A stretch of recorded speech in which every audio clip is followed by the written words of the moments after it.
ദൈവനാമത്തിന് മഹത്വമുണ്ടാകട്ടെ. ഉൽപ്പത്തി 16-ാം അധ്യായം. യേശുവിൻ്റെ സ്നേഹത്തിൻ്റെ ഉദാത്തമായ ഉദാഹരണമാണ് ഉൽപ്പത്തി 16-ാം അധ്യായത്തിൽ നാം കാണുന്നത്. ഫറവോൻ അബ്രാമിന് നൽകിയ ഹാഗാർ എന്ന ഈജിപ്തുകാരി പെൺകുട്ടി സാറായിയുടെ ദാസിയായി. സാറായി അവളെ അബ്രാമിന് ഭാര്യയായി തിരികെ നൽകി. ഉൽപ്പത്തി 16-ാം അധ്യായം 3-ാം വാക്യം. ഗർഭിണിയായതിനു ശേഷം സാറായിയും ഹാഗാറും തമ്മിൽ സംഘർഷമുണ്ടായപ്പോൾ അബ്രാമും അവളെ തള്ളിക്കളഞ്ഞു. അവൾ ജന്മം കൊടുക്കാൻ പോകുന്ന കുഞ്ഞിൻ്റെ അപ്പനായ അബ്രാം അവൾക്ക് തുണനിന്നില്ല. ആത്മാവിന് മുറിവേറ്റ് തകർച്ചയിൽ നിന്നും തകർച്ചയിലേക്ക് വീണുപോയ ഹാഗാറിനെ രക്ഷിക്കാൻ ശൂറിന് പോകുന്ന വഴിയിലെ നീരുറവിൻ്റെ അരികെ വെച്ച് ദൈവം അവളെ കണ്ടുമുട്ടുന്നു. ഉൽപ്പത്തി 16-ന്റെ 7-ാം വാക്യം. ദാസരും നിസ്സഹായരും ഉപേക്ഷിക്കപ്പെട്ടവരുമായി മരുഭൂമിയിൽ അലയുന്ന നമ്മെ രക്ഷിക്കാൻ യേശു ദാസരൂപമെടുത്ത് മനുഷ്യനായി ഭൂമിയിൽ വന്നതിൻ്റെ ഒരു നിഴലാണ് ഹാഗാറിന്റെ കഥ. അബ്രാമിനോടും സാറായോടും ഒപ്പം ദൈവം ഹാഗാറിനെയും അനുഗ്രഹിച്ചു. നീ ഗർഭിണിയല്ലോ, നീ ഒരു മകനെ പ്രസവിക്കും. യഹോവ നിന്റെ സങ്കടം കേൾക്കൊണ്ട് അവന് ഇസ്മായേൽ എന്ന് പേർ വിളിക്കണം. ഉൽപ്പത്തി 16-ന്റെ 11. അബ്രാം കനാൻ ദേശത്ത് പാർത്ത് 10 വർഷം കഴിഞ്ഞപ്പോൾ, അതായത് അബ്രാമിന് 85-ഉം സാറായിക്ക് 75-ഉം വയസ്സ് പ്രായമുള്ളപ്പോഴാണ് ഹാഗാർ ഗർഭിണിയാകുന്നത്. ഗർഭിണിയായപ്പോൾ യജമാനത്തി അവളുടെ കണ്ണിന് നിന്ദിതയായി. സാറായി അബ്രാമിന്റെ മേൽ കുറ്റം ആരോപിക്കുന്നു. അബ്രാമിന്റെ ഉപദേശം ഇഷ്ടം പോലെ അവളോട് ചെയ്തു കൊള്ളുക എന്നാണ്. ഉൽപ്പത്തി 16-ന്റെ 6.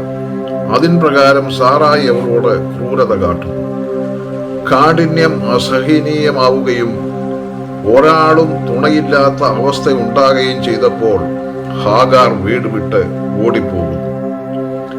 മരുഭൂമിയിൽ ദൈവത്തിന്റെ ദൂതൻ അവൾക്ക് പ്രത്യക്ഷനാകും. ഈ പ്രത്യക്ഷത പഴയ നിയമത്തിലെ ക്രിസ്തു ദർശനങ്ങളിൽ, അതായത് തിയോഫനി അഥവാ ക്രിസ്റ്റോഫനികളിൽ ഒന്നായി കരുതപ്പെടുന്നു. അടിമകളുടെയും ദാസന്മാരുടെയും തള്ളപ്പെട്ടവരുടെയും രക്ഷയ്ക്കായി സ്വയം ദാസരൂപമെടുത്ത് മനുഷ്യനായി ലോകത്തിലേക്ക് കടന്നു വന്ന ദൈവപുത്രന്റെ വെളിപ്പാടായി അത് കരുതപ്പെടുന്നു. ദൈവദൂതൻ അവളോട് തിരികെ പോയി സാറായിക്ക് കീഴ്പ്പെട്ടിരിക്കാൻ ആവശ്യപ്പെടും. അബ്രാമിന് നൽകിയ വാഗ്ദാനം പോലെ ഹാഗാറിനും സന്തതികളുടെ വർധനവ് ദൈവദൂതൻ വാഗ്ദാനം ചെയ്യുന്നു. അവളുടെ മകന് നൽകുന്ന ഇസ്മായേൽ എന്ന പേരിലെ ഏൽ എന്ന ദിവ്യ നാമധേയത്തിന്റെ അർത്ഥം ദൈവം കേൾക്കുന്നു എന്നാണ്.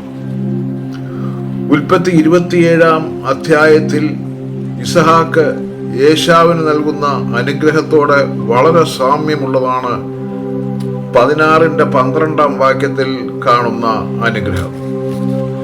ഇന്ന് മധ്യപൂർവേഷ്യൻ രാജ്യങ്ങളിൽ പാർക്കുന്ന അറബികൾ ഇസ്മായേല്യരുടെ സന്തതി പരമ്പരയിൽ പെട്ടവരാണെന്ന് കരുതപ്പെടുന്നു. വാഗ്ദത്ത ജനമായ ഇസ്രായേലിനോടൊപ്പം സഹസ്രാബ്ദങ്ങൾക്ക് ശേഷവും ഹാഗാറിന്റെ സന്തതിയും ഭൂമിയിൽ നിലനിൽക്കുന്നത് ദൈവം അവർക്ക് കൊടുത്ത വാഗ്ദാന പ്രകാരമാണ്. അവിടെ വെച്ച് ഹാഗാർ ദൈവത്തിന് നീ എന്നെ കാണുന്ന ദൈവം എന്ന് പേർ വിളിച്ചു. എന്നെ കാണുന്നവനെ ഞാൻ ഇവിടെയും കണ്ടിരിക്കുന്നു എന്ന് പറഞ്ഞു. ഹീബ്രു ബൈബിളിൽ ദൈവത്തിന് ഒരു പേര് നൽകുന്ന ഏക വ്യക്തിയാണ് ഹാഗാർ. ഹാഗാറിന് ദൈവം വെളിപ്പെട്ട ആ സ്ഥലം കാദേശിനും ബാരേദിനും മധ്യേയുള്ള പ്രദേശമായിരുന്നു. അവിടുത്തെ കിണറിന് ബേർ ലഹരി രോയി എന്ന് പേർ ലഭിച്ചു. ഈ സ്ഥലത്തിന് സമീപം ഇസഹാക്ക് താമസിച്ചിരുന്നതായി ഉൽപ്പത്തി 25-ന്റെ 11-ൽ രേഖപ്പെടുത്തിയിട്ടുണ്ട്. അബ്രാമിന് ഇസ്മായേൽ ജനിച്ചപ്പോൾ അവന് 86 വയസ്സായിരുന്നു. ബെർ ലഹയി രോയി പഴയ നിയമത്തിലെ ക്രിസ്റ്റോഫനികളിൽ ഒന്നാണെന്ന് പറഞ്ഞല്ലോ. അവിടെ കാണുന്ന കിണർ ദൈവത്തിന്റെ കരുതലിന്റെയും സ്നേഹത്തിന്റെയും ദൈവ നടത്തിപ്പിന്റെയും ഉദാഹരണമാണ്. ഹാഗാറിന്റെ ജീവിതത്തിൽ നാം ദർശിക്കുന്ന ആ കിണർ യേശു പകരുന്ന ജീവജലത്തിന്റെ മുൻകുറിയായി കരുതാം. ദൈവം നിങ്ങളെ എല്ലാവരെയും അനുഗ്രഹിക്കട്ടെ.